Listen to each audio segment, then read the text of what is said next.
Congress has kicked the can down the road when it comes to truly resolving America's funding problems. That among several issues swirling in Washington, D.C. as the year and available patience winds down for many. To break it all down, I turn now to two of Fox 40's political analysts, Democrat Ed Emerson and Republican Tab Berg. Gentlemen, good morning to you.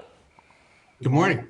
Almost at the 11th hour last night, the Senate followed the House and passed a stopgap spending bill to avoid a government shutdown that was slated to take effect tonight. Some conservatives, like Senator Mike Lee, had promised to hold up funding for the federal government because they wanted to vote on an amendment to defund the president's coronavirus mandate for larger businesses.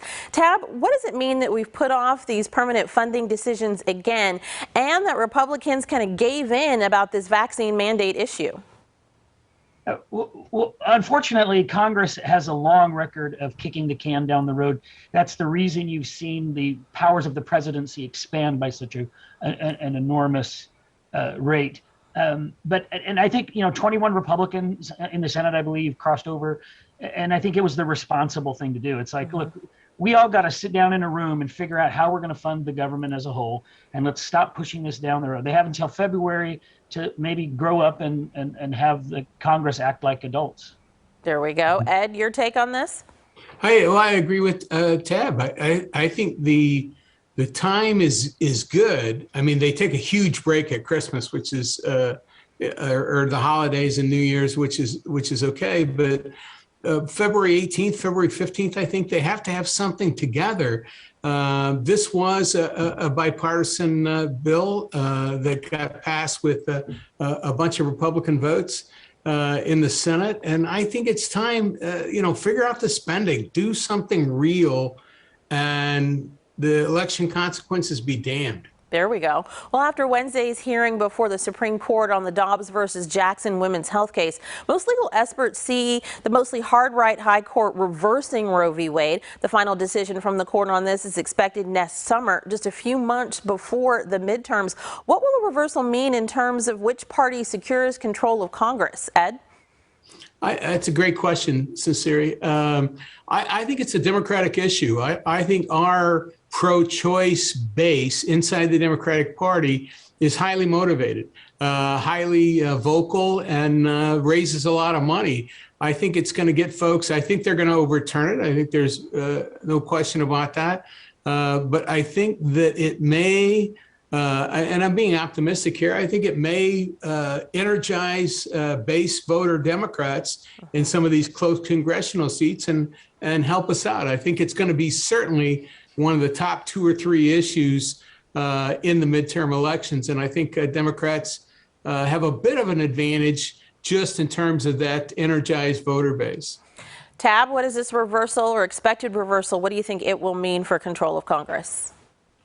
Well, I think Democrats, I think, certainly are going to try to make the whole campaign about that and the whole. But when people can't afford to put gas in their car or dinner on the table, there are going to be other issues, I think, that are far more important to regular voters on that.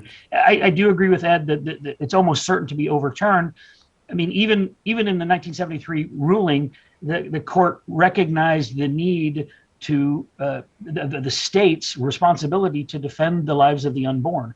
And medical science has improved an awful lot since 1973, where the viability question was the primary motivator, and viability at 24 weeks is just no longer what science would support.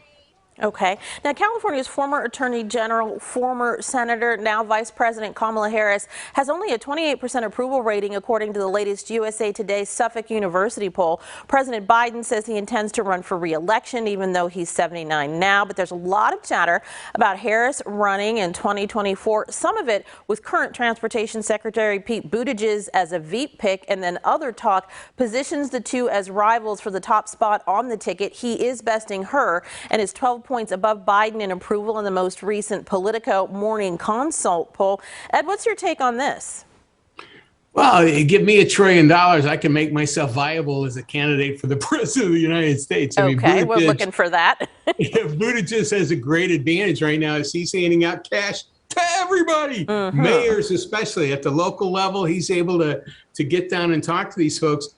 I worked for the vice president many years ago for Vice President Gore under the Clinton administration for my first year in office there. And there was a little bit of an edge there. The president goes through this massive number of scheduling requests, and the ones that he wants to do but can't, they give to the VP's office. And so there is this hierarchy inside the White House that there's fighting. There's no question. There's fighting between the VP's office and the president's office. And it can get pretty sticky at times, but the vice president does a lot of nothing. You die, we fly was the expression. For foreign heads of state, you send the vice president to stand there and look solemn in countries around the world. I think it's tough for her to get traction right now. I mean, she's had some staffing issues, but she's a good person. She's going to make a great candidate. President Biden, it's certainly his call in terms of what he wants to do next, but be ready. Ed, we got to get Tab in here before we run out of time. So what is your take on the Harris-Buttigieg situation?